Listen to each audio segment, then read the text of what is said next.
Assalamualaikum warahmatullahi wabarakatuh. USM News kembali hadir menjumpai Anda. Beragam informasi menarik akan kami sajikan untuk Anda selama 30 menit ke depan. Bersama saya Pandu Chandra dan berikut USM News selengkapnya.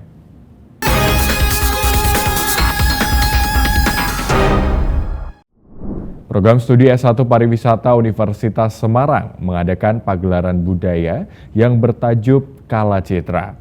Dengan mengusung tema ini dapat menggambarkan berbagai nilai, keindahan, dan tradisi yang telah diwariskan turun-temurun.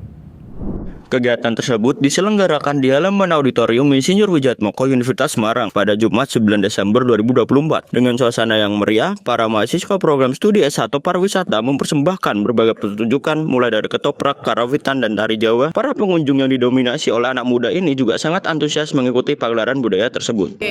Pada acara karya budaya hari ini itu ada 4 mata kuliah yang terlibat.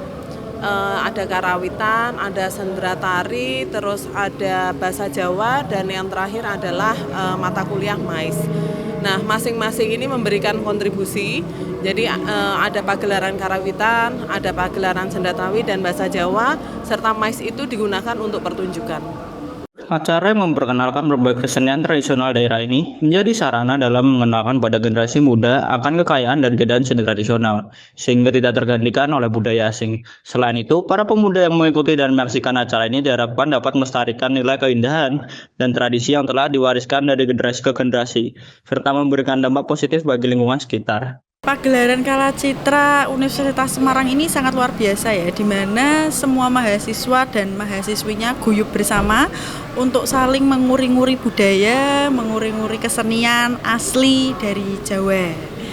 Harapannya kegiatan pagelaran Kala Citra ini bisa terselenggara secara terus-menerus, tiap tahunnya selalu ada, sehingga nanti bisa dikolaborasikan juga dengan stakeholder atau mungkin Dinas Kebudayaan dan Pariwisata Kota Semarang juga. Untuk pesannya buat teman-teman mahasiswa dan mahasiswi program studi pariwisata, tetap semangat untuk menguri-nguri budaya dan pariwisata asli, khususnya budaya Jawa, kesenian Jawa, karena itu merupakan identitas kita dan jangan sampai luntur, supaya nanti bisa terus dikembangkan, terus dilestarikan oleh anak cucu kita. Matur nuwun.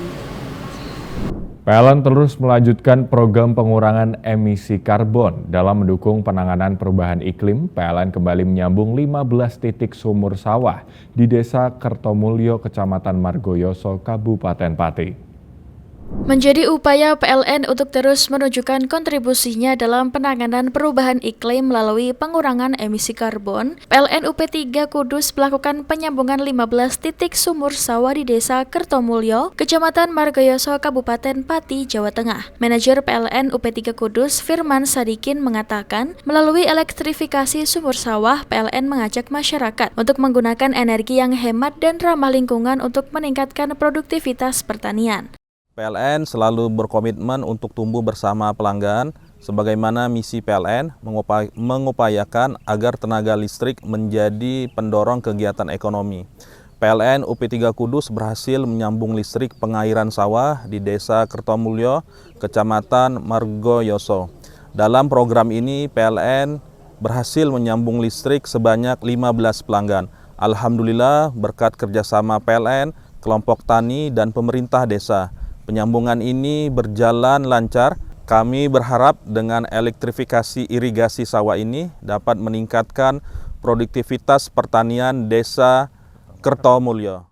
Elektrifikasi sumur sawah merupakan bagian dari program Electrifying Agriculture PLN UID Jateng dan DI Yogyakarta untuk mendukung industri di bidang pertanian, perikanan, perkebunan, serta peternakan. Kehadiran elektrifikasi sumur sawah petani menjadi angin segar untuk terus melakukan peningkatan produktivitas serta menghemat biaya irigasi sawah. Hari ini kami mencoba menyalakan sibel pertanian untuk membantu para petani dalam hal pengairan sawah dengan maksud untuk bisa meningkatkan hasil dari para petani tersebut. Yang sebelumnya kita dari diesel, Ini ada bantuan dari jaringan PLN, alhamdulillah. Terima kasih Pak Firman, terima kasih Pak Ahmad atas bantuannya. Semoga dengan adanya sibel pertanian ini nanti bisa lebih menjadikan petani-petani kami lebih berjaya, dalam artian gitu. Seperti yang disampaikan Ketua Kelompok Tani kami, ini juga untuk mendukung program Bapak Prabowo Subianto tentang swasembada. Dengan masuknya jaringan listrik untuk sumur sawah ke depan, PLN UP3 Kudus akan terus melakukan pengembangan infrastruktur kelistrikan untuk sektor perikanan tersebut. Pagelaran budaya Kala Citra diwarnai dengan berbagai macam penampilan menarik dari mahasiswa S1 Pariwisata Universitas Semarang. Bagaimana keseruannya? Berikut laporan untuk Anda.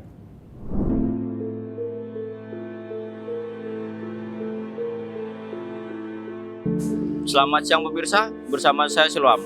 Kali ini saya sedang berada di Pagelaran Budaya Kala Citra yang berada di Auditorium Insinyur Wijatmoko Universitas Semarang yang diadakan pada tanggal 9 Desember 2024. Yuk ikuti keseruan saya di acara Pagelaran Budaya Kala Citra kali ini.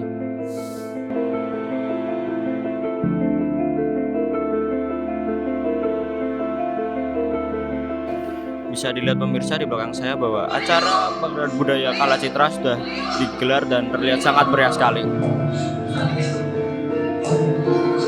Bertajuk Kala Citra, pagelaran budaya yang berlangsung pada 9 Desember itu menjadi daya tarik bagi para penonton. Berbagai pertunjukan kesenian budaya mewarnai gelaran itu, mulai dari ketoprak, karawitan, dan tari Jawa yang dikombinasikan dengan musik gamelan yang indah, berlangsung dari jam 1 siang. Gelaran Kala Citra menyuguhkan berbagai pementasan yang memanjakan mata penonton. Selamat siang pemirsa, sekalian saya sedang berada di acara Pagelaran Budaya Kala Citra. Saya sedang bersama panitia dari Pagelaran Budaya Kala Citra. Bersama Kak siapa? Aku Bintang dari Pariwisata semester 5. Kak, saya mau menanyakan kenapa acara ini dibuat Pagelaran Budaya ini? Awalnya acara ini dibuat itu karena buat mengisi nilai akhir semester. Jadi UAS-nya gabungan semester 2, 3, dan 5 dijadikan jadi satu pagelaran gitu. Dan menurut kakak, apakah acara seperti ini akan ada untuk tahun yang akan mendatang dan kenapa? Aku harap sih ada ya. Kan acara ini saya beri nama kan Kala Citra ya. Kala Citra itu artinya lukisan waktu, dan saya harap itu bisa dinikmati oleh generasi-generasi di bawahnya gitu, generasi berikutnya. Kira-kira ada berapa peserta sih Kak yang menghadiri pagelaran Kala Citra ini? Ini ada sekitar 3 angkatan, jadi semester 2, semester 3 pagi sore, semester 5 pagi sore, sekitar 150 orang. Baik Kak, terima kasih. Menjadi wujud pelestarian budaya, acara itu menjadi wadah penampilan budaya oleh mahasiswa S1 Pariwisata Universitas Semarang mulai dari semester 2, 3, dan 5. Tak ketinggalan para penonton dengan berbagai usia turut hadir dan menyaksikan dengan begitu antusias. Salah satu penonton yang turut menyaksikan acara itu juga menyampaikan bahwa dia sebagai seorang yang menyukai budaya lokal sangat menikmati berlangsungnya acara itu dari awal hingga akhir. Saya sedang bersama salah satu penonton dari Festival Budaya Kala Citra. Kak, sebelumnya perkenalkan namanya siapa? Perkenalkan, nama aku Balkis. Saya mau tanya boleh Kak? Boleh. Gimana tanggapan Kakak setelah melihat acara Festival Budaya kali ini? Tanggapannya acaranya bagus banget, acaranya rame, terus juga karena aku pecinta budaya juga, jadi aku menikmati, enjoy dari awal sampai akhir. Kenapa Kakak bisa ikut acara ini? Karena selain mau nonton juga sekalian mau ngerjain tugas observasi buat mata kuliah saya. Harapan Kakak kalau semisal ada acara seperti ini lagi apa kedepannya? Kedepannya untuk acara seperti ini lagi mungkin lebih banyak berlatih lagi biar lebih matang, terus juga dari penyelenggaranya juga mungkin lebih memantapkan acara lagi. Tapi di luar itu udah bagus banget. Terima kasih Kak. Harapan dari berlangsungnya acara ini, muda-mudi masa kini tidak melupakan budaya lokal yang mulai tergerus oleh majunya teknologi saat ini. Sekian dari acara Pagelaran Budaya Kala Citra. Saya Silwam dan kru yang bertugas izin pamit undur diri. Terima kasih. Tradisi jamasan pusaka atau membersihkan benda pusaka milik Bupati Blora terdahulu. Hari itu dilakukan untuk melestarikan tradisi turun-temurun dan menjaga keaslian benda pusaka.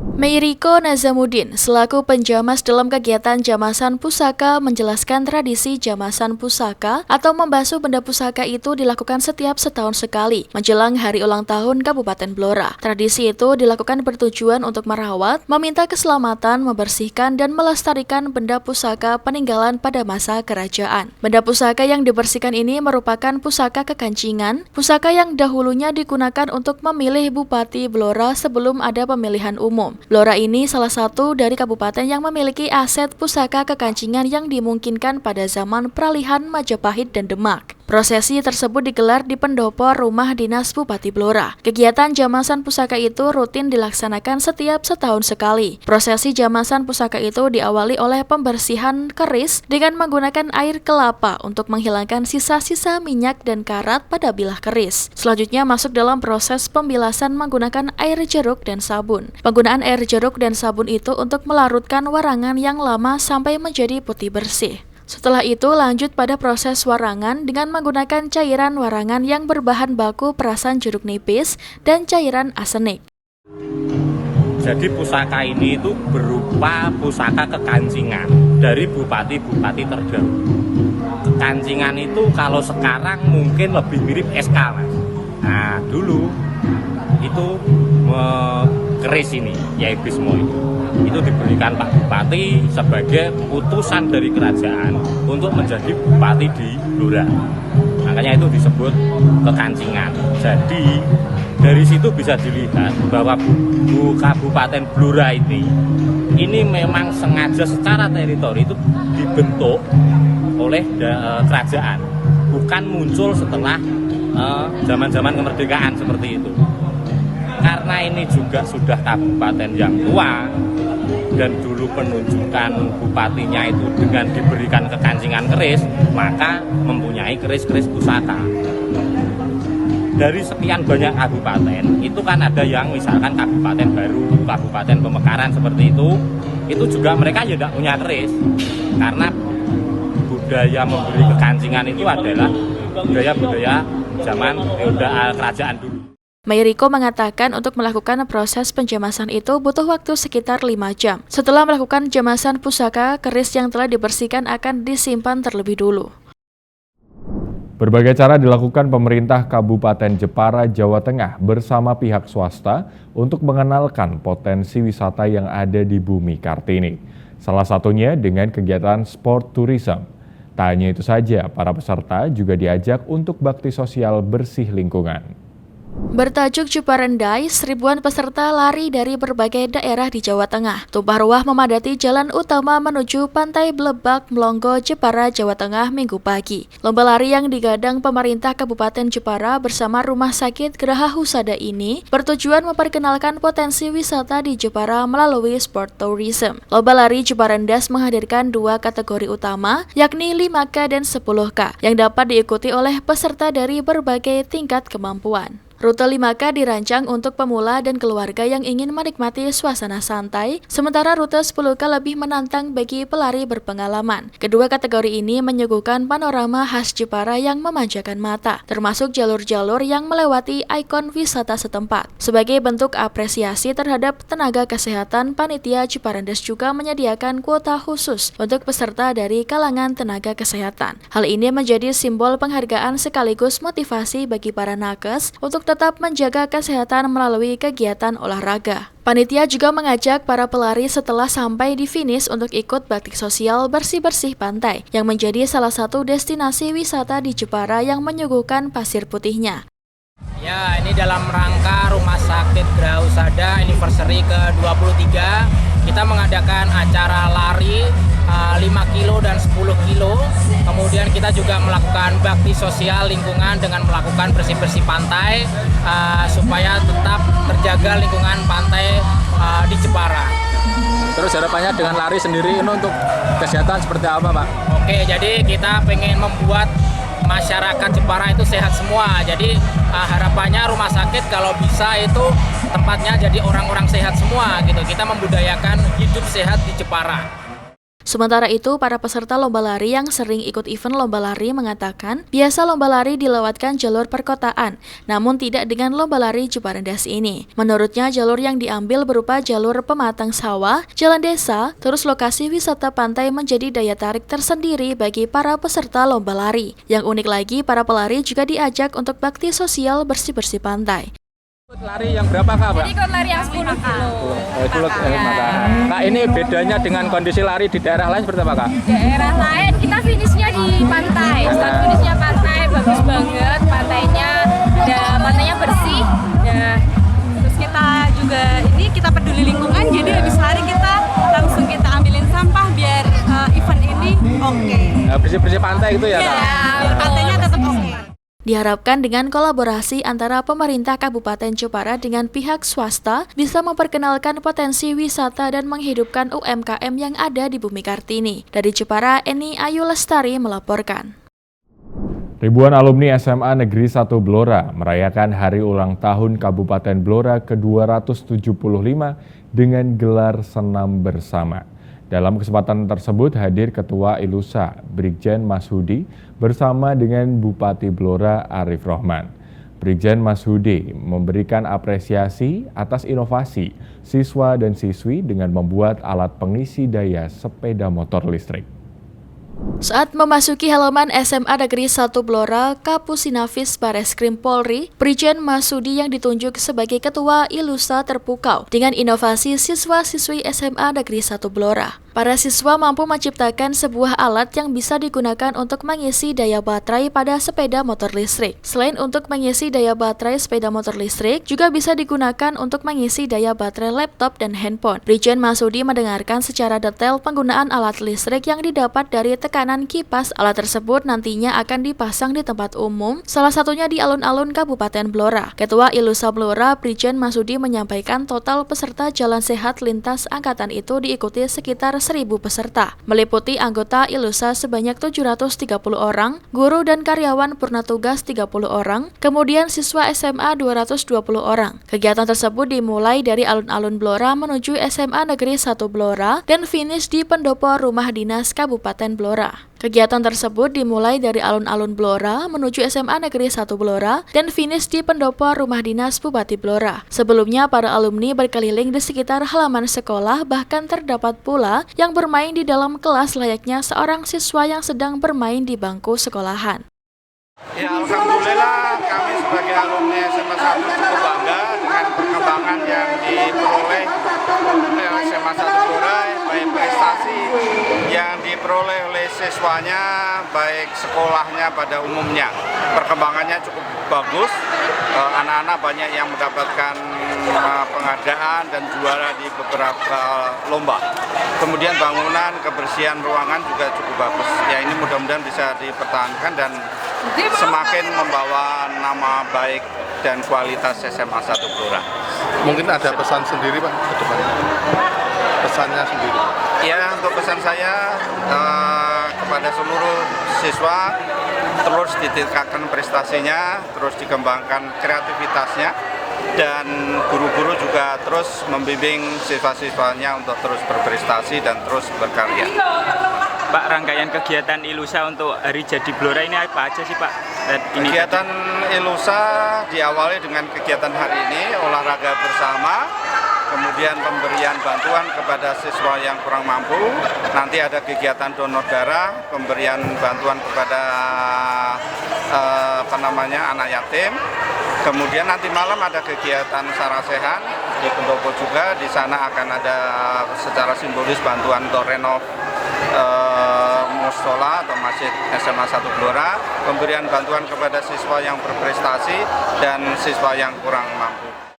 Sesuai agenda, ada sejumlah kegiatan yang diadakan pada gelaran reuni akbar itu. Di antaranya senam bersama, mengunjungi SMA Negeri 1 Blora sambil ngobrol mengenang kembali memori dan kebersamaan semasa di sekolah, santunan anak yatim, dan donor darah.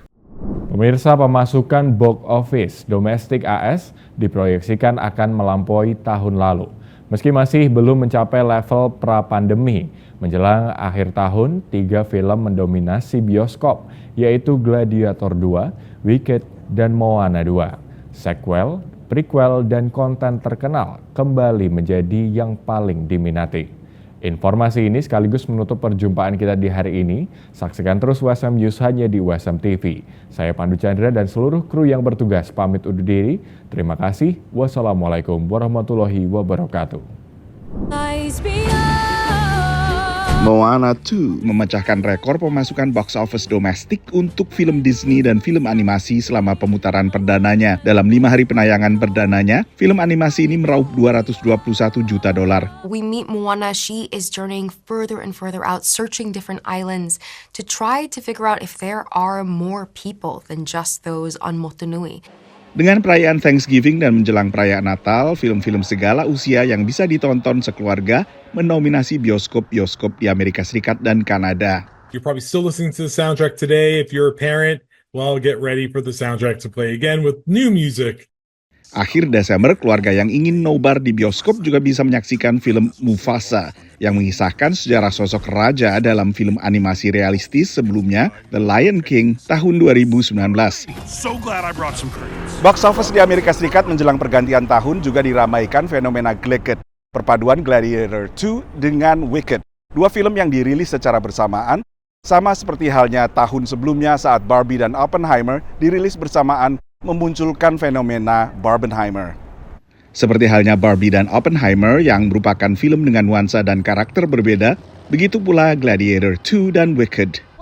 Wicked adalah adaptasi sebuah drama musikal yang disadur dari film klasik Hollywood The Wizard of Oz. Sementara The Wizard of Oz sendiri dibuat berdasarkan novel karya L. Frank Baum mengenai kehidupan penyihir di sebuah negeri fantasi bernama Oz. Huge family film, potentially a big Oscar contender with Ariana Grande and Cynthia Erivo leading the charge as Glinda and Elphaba. Film kedua Gladiator arahan Ridley Scott melanjutkan kisah kekaisaran Romawi kuno, menampilkan sejumlah tokoh lama yang dulu tampil di film pertama keluaran tahun 2000 dan sejumlah tokoh baru. This time we have Paul Mescal, you have Denzel Washington playing the bad guy. The movie's fun.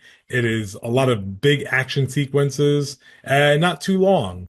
Menurut aktor pemeran utama Gladiator, fenomena seperti Wicked menunjukkan semangat produsen film untuk kembali menggairahkan bioskop.